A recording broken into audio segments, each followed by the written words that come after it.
Vamos a buscar Deuteronomio 18, versículos del 1 al 14, la lectura que acompaña la proclamación de la palabra.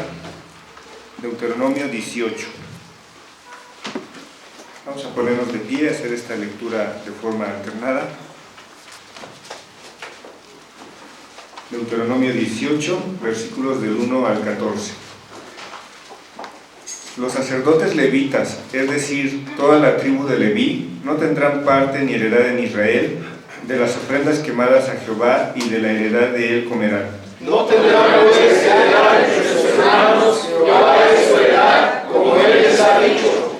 Y este será el derecho de los sacerdotes de parte del pueblo, de los que ofrecieren en sacrificio buey o cordero. Darán al sacerdote la espaldilla, las quijadas y el cuajar. Las primicias de tu grano, de tu vino y de tu aceite, y de las primicias de la lana de tus ovejas te darás. Porque le ha escogido Jehová tu Dios de entre todas tus tribus, para que esté para administrar en el nombre de Jehová, él y sus hijos para siempre. Y cuando saliere de Biblia de alguna de tus ciudades, entre todo Israel, donde hubiere vivido, y viniere con todo el deseo de su alma, al lugar que Jehová escogiere, ministrará en el nombre de Jehová, su Dios, como todos sus hermanos los levitas, que estuvieren allí delante de Jehová. Igual ración a nosotros comerán, además de sus patrimonios. Cuando entres a la tierra que Jehová tu Dios te da, no aprenderás a hacer según las abominaciones de aquellas naciones. No se haga de ti quien haga pasar a su hijo o a su hija por el fuego, ni quien practique adivinación, ni agorero, ni sortiego, ni hechicero, Ni encantador, ni adivino, ni mago, ni quien consulte a los muertos. porque es abominación para con Jehová cualquiera que hace estas cosas, y por estas abominaciones Jehová tu Dios echa estas naciones delante de ti. Perfecto serás delante de Jehová tu Dios. Porque Estas naciones que vas a heredar, a agoreros y a adivinos oyen, mas a ti no te ha permitido esto Jehová tu Dios. Amén. Entonemos el himno número 45, Padre, tu palabra es mi delicia. Himno número 45. Por el hermano Juan B. Cabrera y John E. Pérez.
Recibamos a nuestro pastor con el mensaje La herencia de Leví.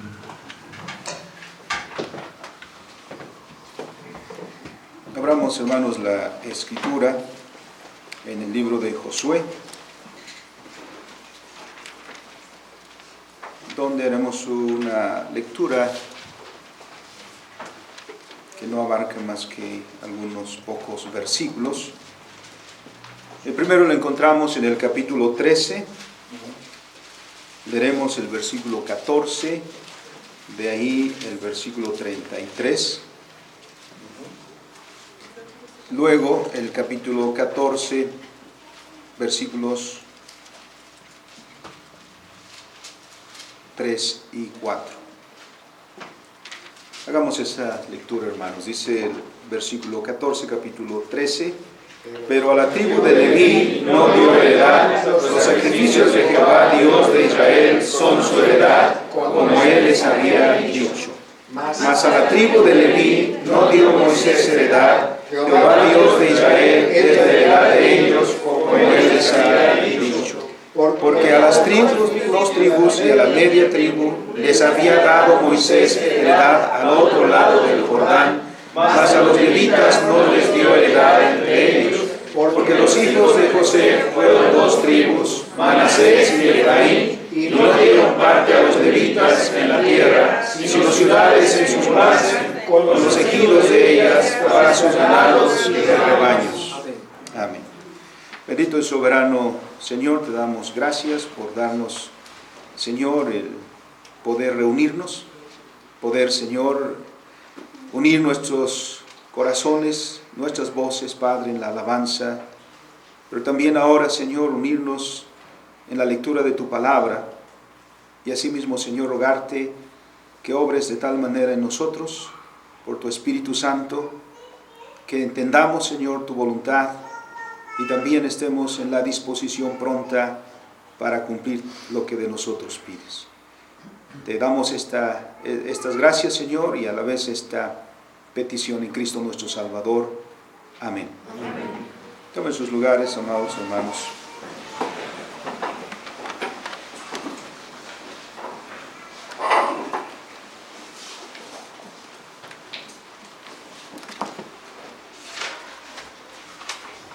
Hemos avanzado, hermanos, hasta este punto del libro de Josué, con una historia, por supuesto que muy interesante, de la manera en que el pueblo de Dios va avanzando en la toma de posesión de la tierra que Jehová su Dios les ha dado. Los israelitas, por todo lo que miramos, hermanos, en el Antiguo Testamento, a diferencia de una gran parte de la iglesia del Nuevo Testamento, no tenían una visión celestial del futuro o del destino. Hoy es muy común que los cristianos aspiremos a que el día en que muramos nos vayamos al cielo. Y pensamos que por la eternidad estaremos en el cielo con nuestra arpa y entonando alabanzas por toda la eternidad. A diferencia de esta visión, los israelitas tienen enfocada su visión y su esperanza aquí, en la tierra. Porque las promesas de Dios así están. Dios les ha prometido una tierra a la cual van a llamar suya. Una tierra en que las bendiciones de Dios se traducen en bienes de todos los días. Como leemos cuando Moisés da estas palabras a Israel: serás bendito en tu casa. Serás bendito en tu alacena. Serás bendito cuando coseches, porque cosecharás abundantemente. Israel tiene pues esta visión y esta esperanza. Esperanza que de repente en el Nuevo Testamento, bueno, no el Nuevo Testamento en sí, por supuesto, sino la iglesia posteriormente, bajo la influencia de la visión dualista griega, olvida. Y tan olvida que la iglesia cristiana parece que no hace mucho en el presente. Que parece que la iglesia cristiana no quiere mucho involucrarse en las actividades de la vida cotidiana. El que parece que no queremos participar en la política, no queremos participar en muchos de los quehaceres culturales, porque tenemos una visión negativa de todo eso. Eso es del mundo, suele decirse. Pero siendo fieles a la revelación escritural, nuestra vocación también como iglesia cristiana se encuentra aquí. Nuestra vocación se encuentra contextualizada por la creación.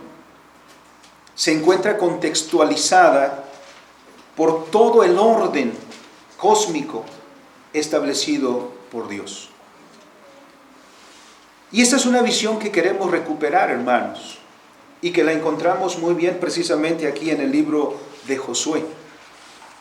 Porque es aquí en esta tierra donde Dios da a su pueblo, donde va a tener lugar el servicio, donde va a tener lugar la vocación del pueblo de Dios para desarrollarse como una nación que glorifique a Dios. Una nación puesta a los ojos de todos, para que todos vean cómo el Evangelio se plasma en todos los momentos de la vida cotidiana. Porque el Evangelio no es dominical, porque el Evangelio no es para los domingos. El Evangelio es para expresarse en la vida en su plenitud. Así pues, llegamos a este punto en el que ya Moisés había repartido parte de la tierra conquistada y también ahora Josué ha repartido la tierra, parte de esa tierra, porque falta mucho todavía por conquistar.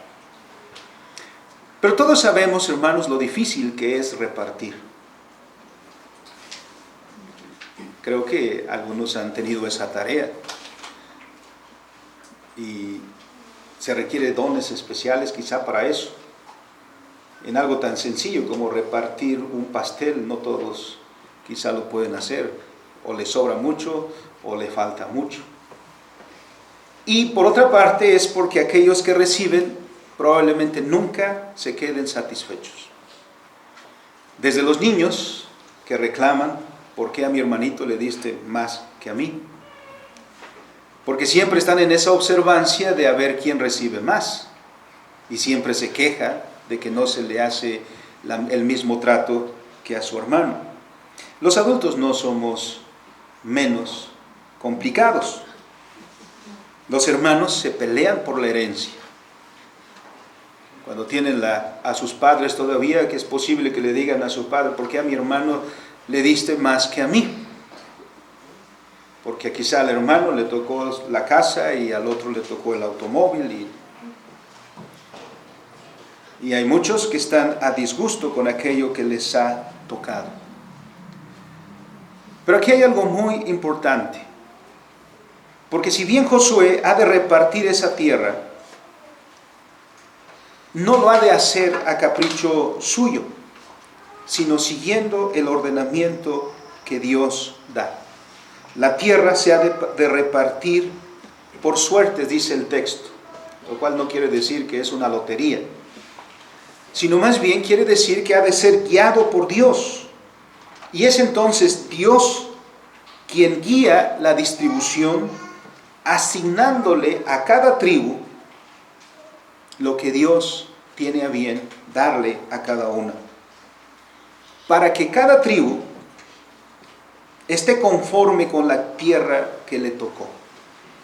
Porque si no seríamos como Lot, cuando sus rebaños crecieron tanto que sus pastores también se pelearon, entonces le dijo a su tío, pues ya no cabemos en esta tierra, así que va a ser necesario que entonces nos separemos.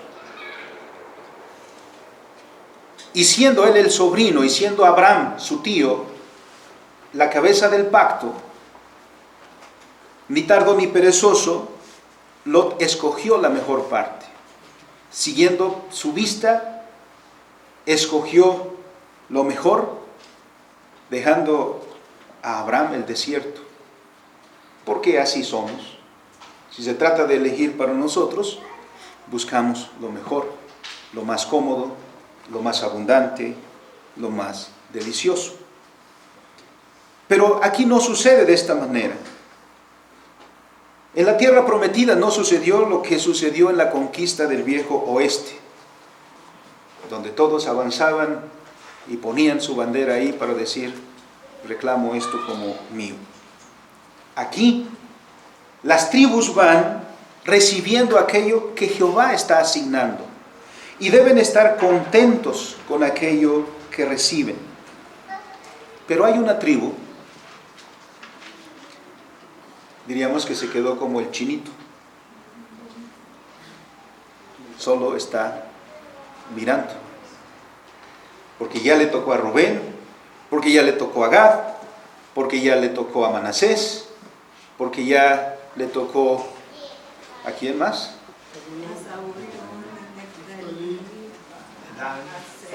Qué bueno que sí leen la escritura. No. Hay una asignación para cada una de las tribus. Pero Dios había dicho que a la tribu no se le diera, a la tribu de Leví, no se le diera heredad. Es lo que leímos en el capítulo 13, versículos 14 y 33. Pero a la tribu de Leví, Josué no dio heredad. ¿Por qué? Porque los sacrificios de Israel son su heredad, como él les había dicho. Y luego dice, y más a la tribu de Leví no dio Moisés heredad de ellos, como él, es decir, Dios, les había dicho. Esta sin duda también es una prueba para la tribu de Leví. No han de recibir algo que lo puedan llamar mío, una tierra, una propiedad.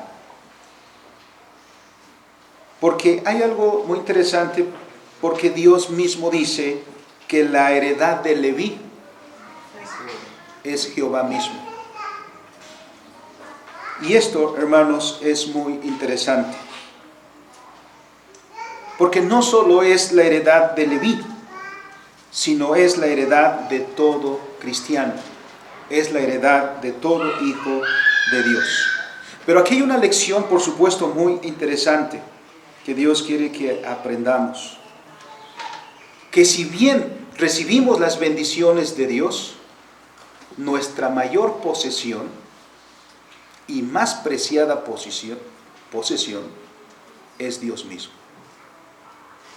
Como dijera el salmista, ¿a quién tengo yo en los cielos? Sino a ti, le dice a Dios. Y fuera de ti, nada deseo. Al entrar a la tierra prometida y tomar posesión de ella, como hemos estado viendo, y los próximos 10 capítulos hablan precisamente de cómo se distribuyó la tierra, vemos a las tribus que por 40 años han estado juntos. Desde que salieron de Egipto, las 12 tribus han caminado lado a lado. Han estado muy juntas. Cuando el campamento se establece según lo ordenado por Dios, y vemos en el libro de los Números, cada tribu toma su lugar. El eje del campamento es el tabernáculo de Dios. A cada flanco del tabernáculo se colocan 3 tribus. Así lo ordenó el Señor. Todo el pueblo de esta manera se movía sincronizadamente. Cuando la nube que cubría al pueblo del Señor se movía, sabían todos que era momento de moverse. Cuando la nube se detiene, todo el mundo sabe que es momento de plantar el campamento. Así han estado por 40 años. 40 años han estado juntos, siendo vecinos muy cercanos. En todo esto, la tribu de Leví, según Números capítulo 1, versículo 53, la tribu de Leví se acomodaba en torno del tabernáculo, es decir, la parte más cercana. Porque dice el texto, pero los levitas acamparán alrededor del tabernáculo del testimonio para que no haya ira sobre la congregación de los hijos de Israel, y los levitas tendrán la guarda del tabernáculo de testimonio. Esto fue durante 40 años y ahora van a entrar a una tierra prometida que los va a obligar a separarse y tomar posesión cada uno de su tierra. Pero antes debemos hacer una anotación también, porque es muy común que podamos leer estos textos bajo una interpretación dualista. Algunos pueden pensar que la aparición de sacerdotes en la iglesia cristiana, como vemos en la iglesia romanista, tendrá algo que ver o podrá justificarse con el nombramiento de la tribu de Leví como sacerdotes del pueblo de Dios en el Antiguo Testamento. Pero esto no tiene nada que ver. No sucedió así. El surgimiento del sacerdocio en la iglesia romanista, o diríamos en la iglesia cristiana, después del siglo V, después de Constantino, no se debió al Antiguo Testamento, sino a la influencia pagana. El paganismo trajo a la iglesia cristiana otra vez esa visión de tener sacerdotes, porque los 300 años antes de eso no miramos a ningún sacerdote, sino a los obispos, a los pastores, a los cuales el Señor puso.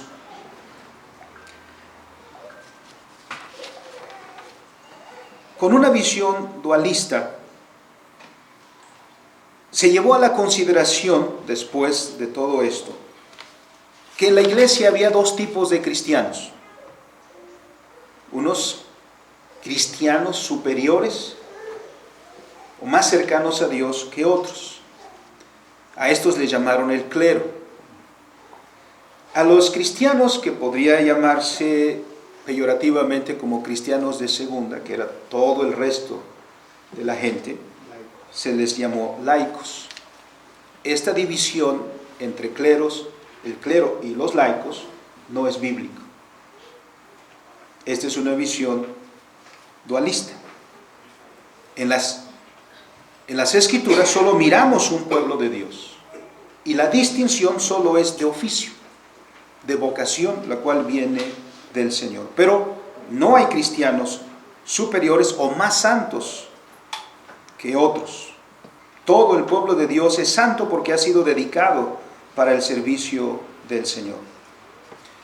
Pero esta idea dualista condujo a la idea de que el trabajo de los sacerdotes es santo, en tanto que el trabajo que hace el campesino, el ama de casa y cualquier otra persona es mundano o es un trabajo secular. De esta manera comenzó a desarrollarse esa idea de lo sagrado y de lo secular. Los sacerdotes desempeñándose en lo sagrado, y ahora en la versión evangélica, los pastores, en tanto que los demás, que se dedican a cualquier otra labor, como la arquitectura, la abogacía, la enfermería, o la medicina, o cualquier otro oficio, se dedican a una tarea secular o mundana. Esto, por supuesto, que afecta nuestra visión del servicio a Dios. Este es un grave error. Cuando el Señor dedicó a la tribu de Leví para sí, no estaba llamando a un pueblo, a un grupo, a una tribu, para enseñarles que esta tribu era superior a las demás. El Señor apartó a esa tribu con un propósito muy particular, que además era de enseñanza para todos.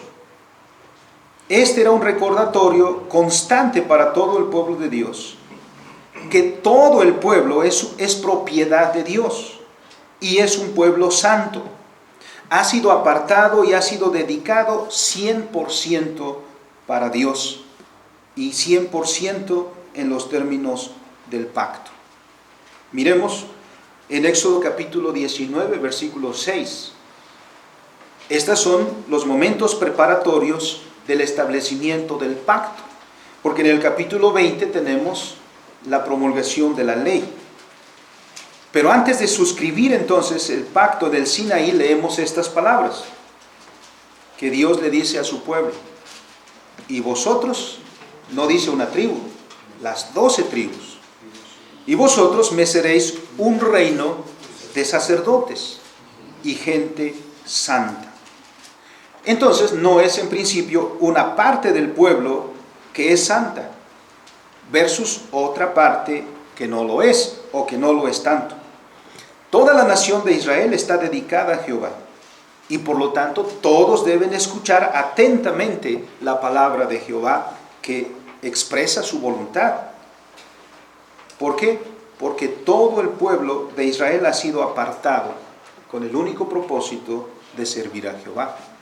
Pero ese servicio no debe reducirse a trabajo eclesiástico o a servicio eclesiástico, sino como la misma ley de Dios dice: le has de servir como padre, le has de servir como madre, le has de servir como familia, le has de servir como campesino, le has de servir como hombre de negocios, le has de servir como gobernante, le has de servir como gobernado.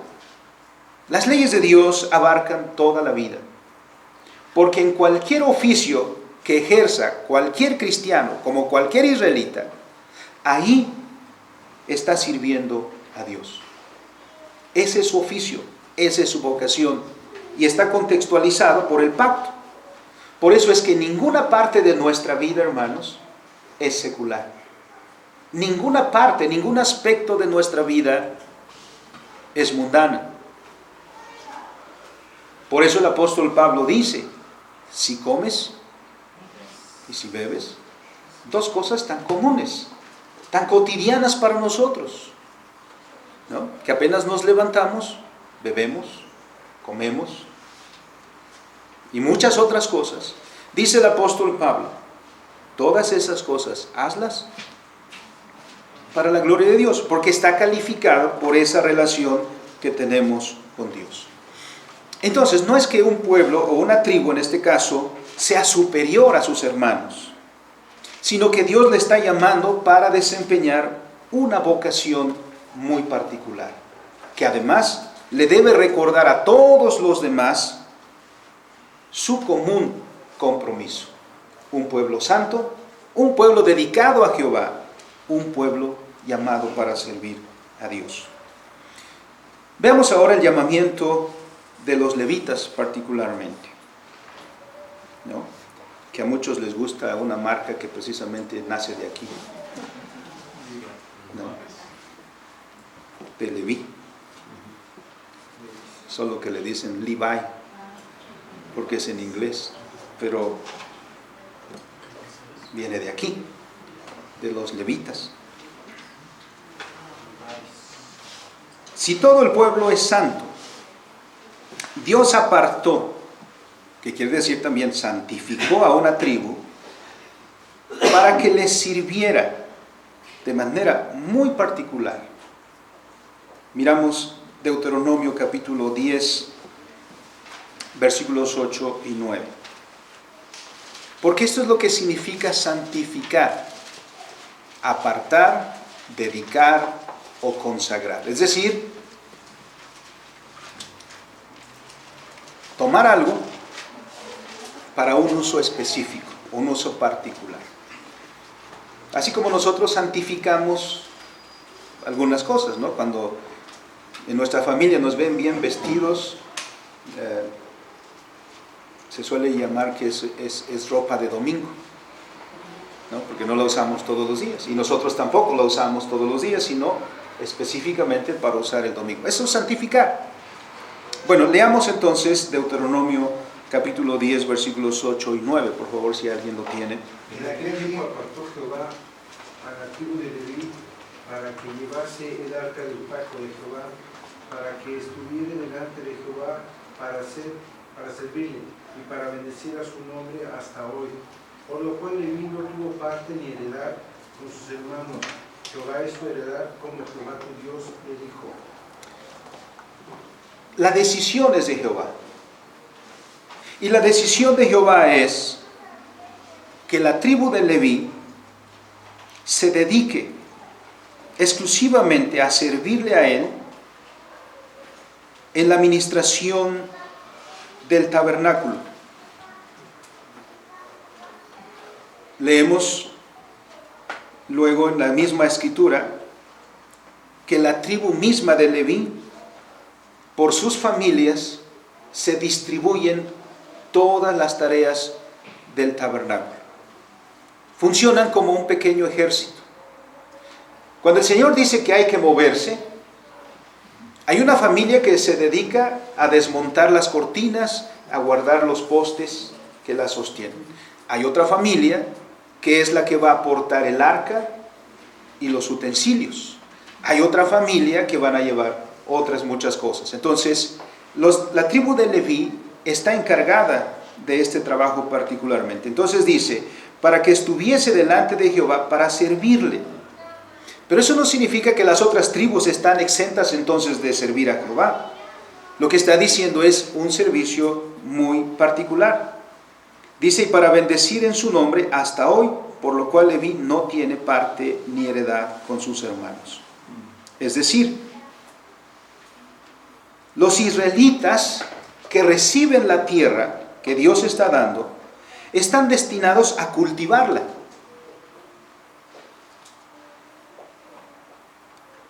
Los israelitas están destinados a la agricultura, porque no han de recibir aquella tierra para estar ociosa. Los israelitas no han de recibir esa tierra para solo beneficiarse de Procampo. ¿Cuáles otros programas hay? Es decir, simplemente manifestar, tengo un terrenito, ir a la autoridad y recibir esa ayuda y nunca sembrar la tierra. Porque eso ocurre en nuestro país, ¿no? Y esta, la ayuda bienvenida, pero cero cultivo, cero aprovechamiento de la tierra. Cuando Dios está dando tierra a Israel, ¿qué le está dando? Le está dando trabajo. Le está diciendo, esta es tu tarea. Haz producir la tierra. Cultívala. Entonces, todas las tribus que reciben tierra, Dios está diciendo, hagan su trabajo. Hagan producir la tierra. Y miren, hasta el día de hoy, Dios ha bendecido a Israel. Que hace productivo aún en el desierto. ¿Qué te dice Dios a ti?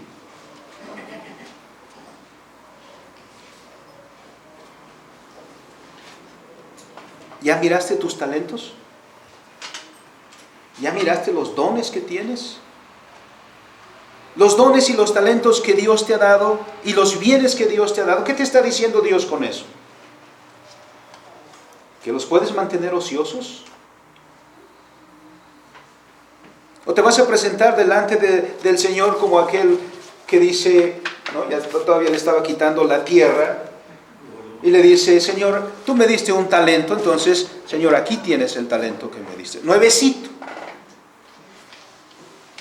No, el Señor da los talentos, el Señor da los bienes, para que los uses, para que los vuelvas productivos.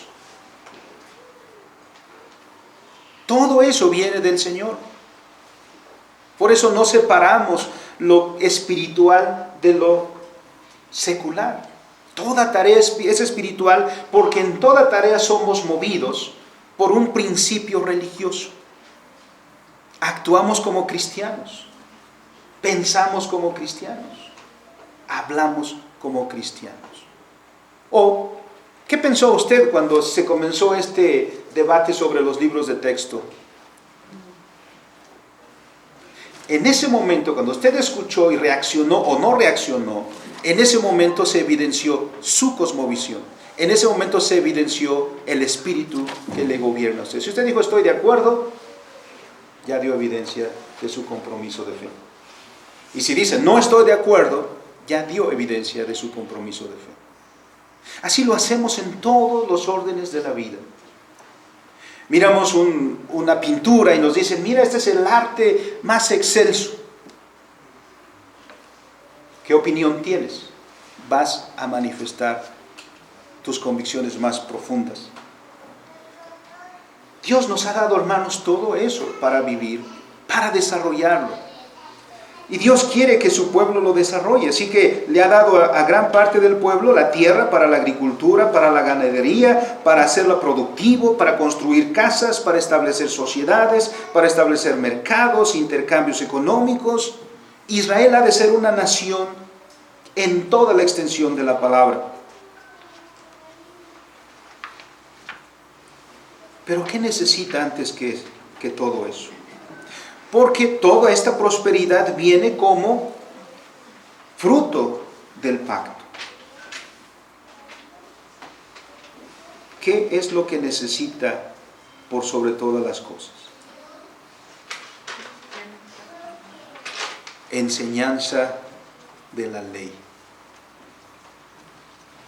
¿Y qué es lo que se está provisionando Dios con la tribu de Leví?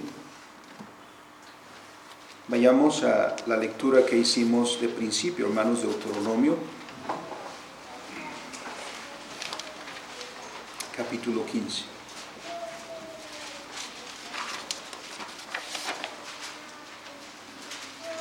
Perdón, 18.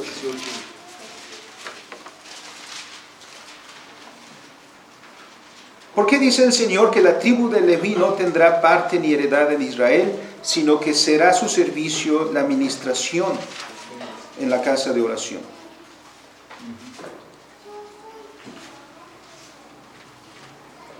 Porque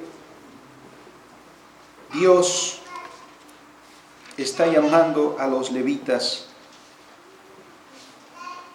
para ser los maestros de su pueblo. Los levitas han de estar dedicados al servicio del tabernáculo y a la enseñanza de la ley de Dios. Deben ser los maestros regulares del pueblo. Miren, hermanos, qué importante es la educación para un pueblo. Tristemente parece que nosotros dejamos la educación para el último. Muchos de nosotros quizá escapamos un poquito a aquello de que nuestros padres decían, trabajar primero. ¿Para qué estudies?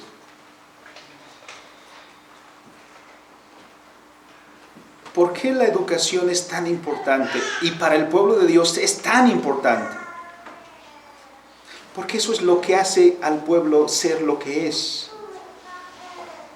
Si no, corre el riesgo de confundirse con los demás. ¿Cómo va a prevenir? Dice el versículo 9. Cuando entres a la tierra que Jehová tu Dios te da. ¿Qué dice enseguida?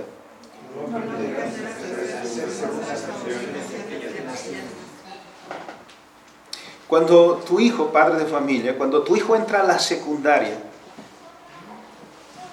¿cómo vas a hacer para que tu hijo no se vuelva ¿qué son ahora? ¿Un dark? ¿Un cholo? ¿Qué? Porque yo me quedé atrapado en los 60, yo creo. No, ¿qué? ¿Qué vas a hacer? ¿O te vas a quedar solo mirando cómo tu hijo se transforma? Y lo único que vas a hacer es llorar. Y luego dice, Padre, ore por mi hijo para que el Señor... ¿Y tú qué haces? ¿Y tú qué has hecho? ¿Qué haces para prevenir? Ahora, ¿qué hace Dios para prevenir que su pueblo, una vez que entre a la tierra prometida, no aplique el dicho mexicano que al lugar que fueres, haz lo que vieres?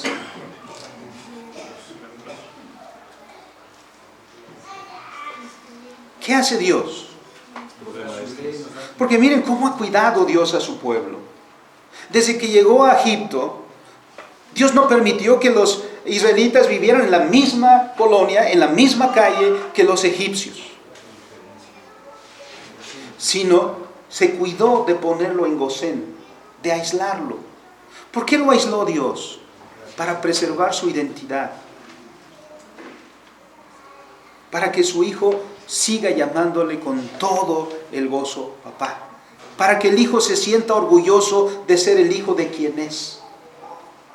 ¿Qué hace Dios para que Israel, una vez que llegue a Canaán, se introduzca y esté rodeado de vecinos incrédulos? ¿Qué hace? Pero como ustedes vieron en la historia y vemos en la historia, los israelitas no cumplieron ese mandamiento a cabalidad. Dejaron vivos a los gabaonitas para empezar, y después a otros vecinos. Están ahí entre ellos. Y vamos a ver en el libro de los Jueces, al principio, dice, estos fueron dejados ahí para probar a Israel, para ver si estos iban a caminar en las sendas de Dios. ¿Por qué no apreciamos la educación, hermanos? Gastamos más en cosas efímeras. Invertimos más. Hasta vamos a la tienda y venimos con nuestra coca de 3 litros. Pero libros.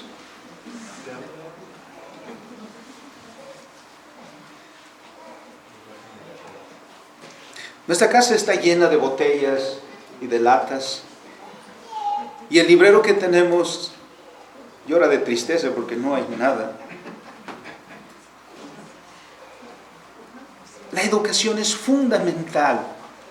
Si el pueblo de Dios quiere sobrevivir como pueblo de Dios y no transformarse en sus vecinos que están en derredor, necesita escuchar continuamente la palabra. Por eso es que Dios le dice a la tribu de Leví, tú no vas a cultivar la tierra. Tú no vas a criar ganados como lo hacen los demás. Tú vas a dedicarte exclusivamente a la administración del tabernáculo y a la enseñanza. Porque solo la enseñanza mantiene al pueblo en su lugar y en su identidad. Porque ¿qué es lo que dice el profeta Oseas en el capítulo 4 y versículo 6?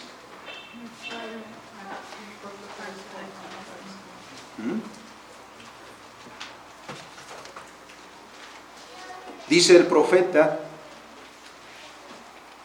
mi pueblo pereció porque le faltó conocimiento. ¿Cuán necesaria es la educación, la enseñanza para el pueblo de Dios? Ser cristiano, hermanos, no consiste en hacer ciertas cosas de cierta manera en cierto tiempo. Eso dejémoslo para otros. Que simplemente es hacer algo en cierto momento, de cierta manera, y ya. El pueblo de Dios debe ser un pueblo pensante. El pueblo de Dios debe ser un pueblo educado. El pueblo de Dios debe ser un pueblo instruido. Por eso nuestros padres, cuando miramos nuestra historia, hermanos, nuestros padres establecieron escuelas, universidades, porque vieron lo importante que es para el ser cristiano la educación. Dios está colocando a la tribu de Leví para decirle, van a enseñar, por principio que la ley de Dios. Israel solo puede mantenerse como pueblo de Jehová si escuchan atentamente a la ley. ¿Qué dice Éxodo 19:5? En esa misma advertencia, porque lo que leímos fue el versículo 6. Pero ¿qué dice el versículo 5?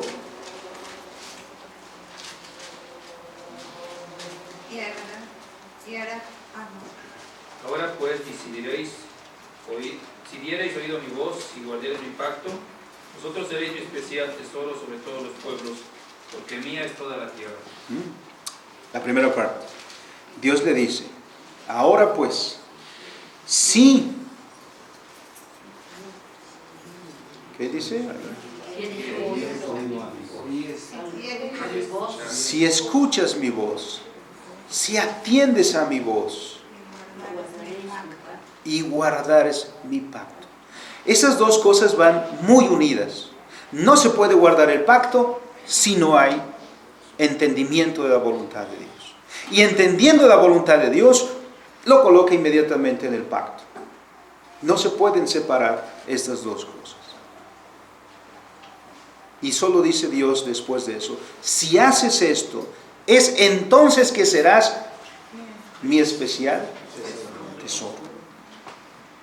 Así es como Dios está diciendo entonces el lugar que va a ocupar la tribu de Leví, para preservar a su pueblo, para que no haga conforme a las abominaciones de las naciones que les rodean, para que no se encuentre en el pueblo de Dios, que es dirigido por agoreros, por hechiceros, por sortilegos, por adivinos, encantadores, ni magos.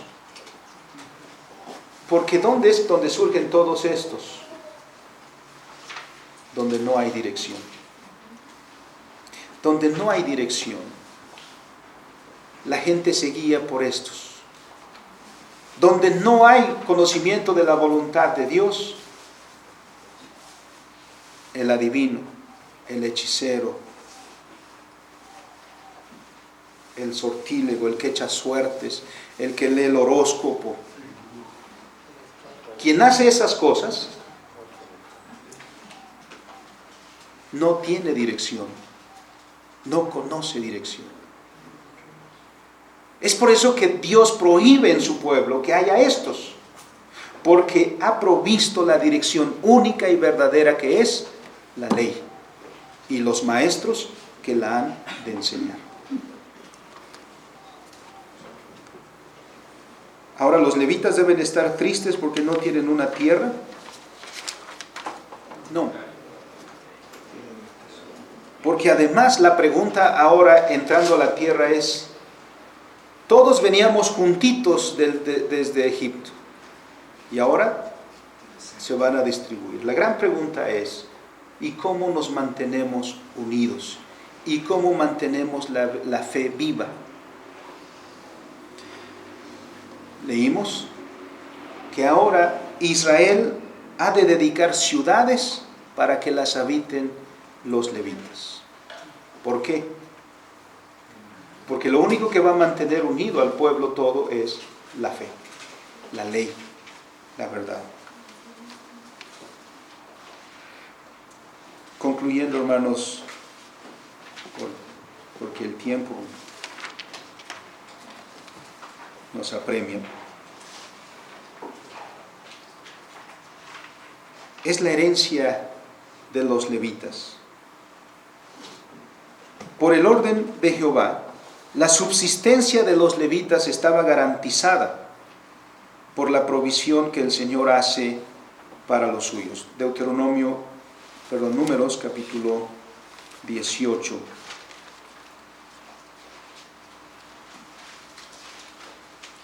Y que también es importante para nosotros. El sostenimiento ordenado por Dios para los sacerdotes y los levitas. En todo el capítulo, es un tanto extenso, hermanos, pero se los vamos a dejar de tarea, que si bien Dios no les dio tierra donde cultivar, sí les dio y aseguró el sustento para ellos, porque estableció las primicias y los diezmos. Por ejemplo, el versículo 8 dice el Señor: he aquí, yo te he dado también el cuidado de mis ofrendas. Todas las cosas consagradas de los hijos de Israel te he dado por razón de la unción, y a tus hijos por estatuto perpetuo. Versículo 12. De aceite, de mosto y de trigo, todo lo más escogido, las primicias de ello, que presentarán a Jehová, para ti las he dado. Versículo 14. Todo lo consagrado por voto en Israel será tuyo. Como ejemplo. Y versículo 24. Porque a los levitas he dado por heredad los diezmos de los hijos de Israel, que ofrecerán a Jehová en ofrenda, por lo cual les he dicho: entre los hijos de Israel no poseerán heredad. ¿Con qué propósito, hermanos? como lo hemos dicho, que no se aparten de su tarea de enseñar y de ministrar delante del Señor. Porque esto es fundamental. ¿O no conocemos el texto? No solo de pan, sino... Pongamos las cosas en orden, hermanos, y dediquémonos a la educación. Y apreciemos la educación. Yo he tenido siempre una queja con mis hermanos. Tenemos una escuela de profetas.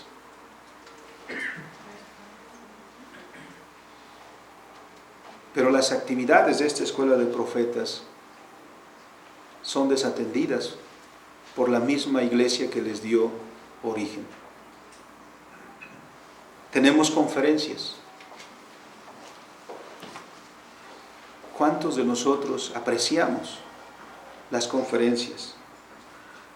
¿Cuántos de nosotros hacemos lo que esté en nuestras manos por procurar que la educación cristiana se dé, se mantenga, se preserve y se acreciente? Ese es deber nuestro. Una escuela cristiana, le preguntamos al director, ¿y cómo sostiene esta escuela? Si no recibe subvención del gobierno. Obviamente en el contexto reformado en Estados Unidos. ¿Qué hacen los padres que tienen 2 o 3 hijos aquí? Bueno, hay becas, pero lo más importante es el apoyo de la comunidad. No solamente los padres aportan a la educación, los ancianos también. La gente que puede decir, ya no tengo hijos, ya no tengo responsabilidad de educación. Ellos, como parte de la comunidad, aportan para la educación de los niños de la comunidad. Porque somos una comunidad. Y quienes se dedican a este trabajo deben ser reconocidos. Por eso nosotros, comenzando por los levitas, debemos trabajar. Asegurarnos que la palabra de Dios nunca se deje de predicar. Esa es nuestra tarea, hermanos. Pero también, no solo orar que el Señor levante nuevos levitas, nuevos pastores que prediquen la palabra, sino nosotros mismos motivarlos, apoyarlos, contribuir a su preparación, contribuir porque estamos ayudando, según nuestro deber, al dar nuestros diezmos, nuestras primicias y nuestras ofrendas, a que el pueblo de Dios tenga siempre la voz de Dios escuchándose en medio de ellos. Por eso el pueblo debe cumplir esas ordenanzas que Dios estableció para asegurar el sustento de sus levitas. Por eso cuando el Señor reclama los diezmos dice, me habéis robado. ¿Y por qué me habéis robado? Hemos llegado hasta el punto, hermanos, que a veces hemos normalizado que el pastor sea albañil durante la semana y el domingo esté en el púlpito. Cuando el Señor dice, tu hermano no tendrá heredad, porque yo soy su heredad, y comerá de las primicias, de los diezmos y de las ofrendas que el pueblo trae. Porque eso que es válido en el tiempo de Josué, es el principio que es válido el día de hoy también. La tribu de Leví tiene heredad. Y nosotros como pueblo de Dios debemos responder al mandato del Señor. Pero aquel que no sabe por qué da, le pesará siempre dar. Pero nosotros sabemos que damos para que el ministerio del Señor no termina, ni para que la educación o la enseñanza disminuya, sino para mantenerla. Porque en mantenerla estamos garantizando también nuestra identidad. Porque el día que no haya palabra y no haya quien la predique, entonces estamos en riesgo de ser asimilados por aquellos que nos rodean. Dios quiere, hermanos, fortalecer a nuestros levitas y levantar nuevos levitas. Y a los que están pensando en el llamamiento pastoral, no teman. Jehová es su heredad. Porque yo sé que están preguntándose muchos jóvenes, ¿y qué voy a comer? ¿Y de dónde va a venir? ¿Y mi familia? La promesa de Dios nunca está vacía, se cumplirá. Dios te sostendrá. Vamos a orar. Bendito y soberano Dios, te damos gracias por tus muchas misericordias con nosotros. A la vez que pedimos perdón, Señor, porque honestamente, Señor, no siempre hemos apreciado la importancia de la educación, de la enseñanza. No siempre hemos tenido el valor o hemos valorado, Señor, la importancia de que tu palabra se siga escuchando. Cuando nos vemos ahora, Señor, que hemos sido grandemente bendecidos, te damos gracias. Y te rogamos, Señor, que preserves ese ministerio, pero obviamente al hacerlo no estamos eximiéndonos de nuestros deberes, pero que con amor, como dice el texto del apóstol Pablo, cuando contribuyamos, Señor, a este propósito, no sea con tristeza ni con pesar en nuestro corazón, sino con prontitud, porque eso es lo que tú amas, Señor, al dador alegre siempre. Bendito seas, Padre. Oramos por los jóvenes a quienes estás llamando, Señor, para continuar con el trabajo de enseñar a tu pueblo.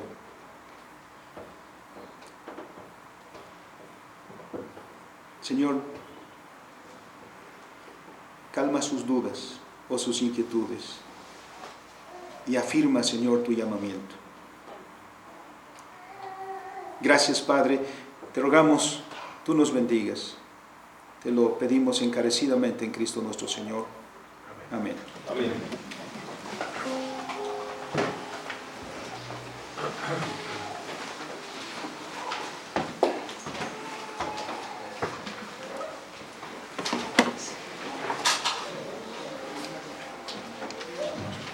Entonemos el himno 216, Yo quiero trabajar por el Señor.